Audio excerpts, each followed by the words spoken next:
जय भोलेनाथ। हर हर महादेव। शिव जी की कृपा प्राप्त करने के लिए करें प्रदोष व्रत अवश्य करें।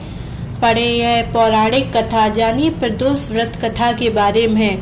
प्राचीन काल में एक गरीब पुजारी हुआ करता था। उस पुजारी की मृत्यु के बाद उसकी विधवा पत्नी अपने भरण पोषण के लिए पुत्र को साथ लेकर भीख मांगती हुई शाम तक घर वापस आती थी। एक दिन उसकी मुलाकात विदर्भ देश के राजकुमार से हुई, जो कि अपने पिता की मृत्यु के बाद दर दर भटकने लगा था। उसकी यह हालत पुजारी की पत्नी से देखी नहीं गई। वह उस राजकुमार को अपने साथ अपने घर ले आई और पुत्र जैसा रखने लगी। एक दिन पुजारी की पत्नी अपने साथ दोनों पुत्रों को शार्दुल ऋषि के आश्रम ले गई। वहां उसने ऋषि से शिव जी के प्रदोष व्रत की कथा एवं विधि सुनी तथा घर जाकर अब वह भी प्रदोष व्रत करने लगी। एक बार दोनों बालक वन में घूम रहे थे। उनमें से पुजारी का बेटा तो घर लौट गया, परंतु राजकुमार वन में ही रह गया। उस राजकुमार ने गंधर्व कन्याओं को क्रीड़ा करते हुए देखा तो उनसे बात करने लगा। उस कन्या का नाम अंशुमति था। उस दिन वह राजकुमार घर देरी से लौटा। राजकुमार दूसरे दिन फिर से उसी जगह पहुंचा जहां अंशुमति अपने माता पिता से बात कर रही थी।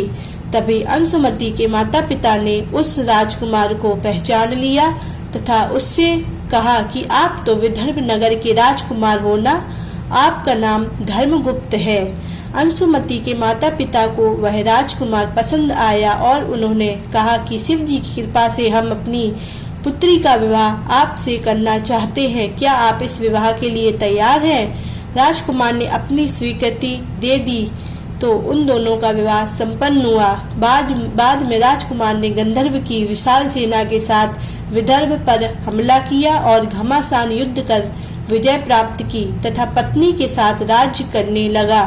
वहां उस महल में वह पुजारी की पत्नी और पुत्र को आदर के साथ ले आया तथा साथ रखने लगा।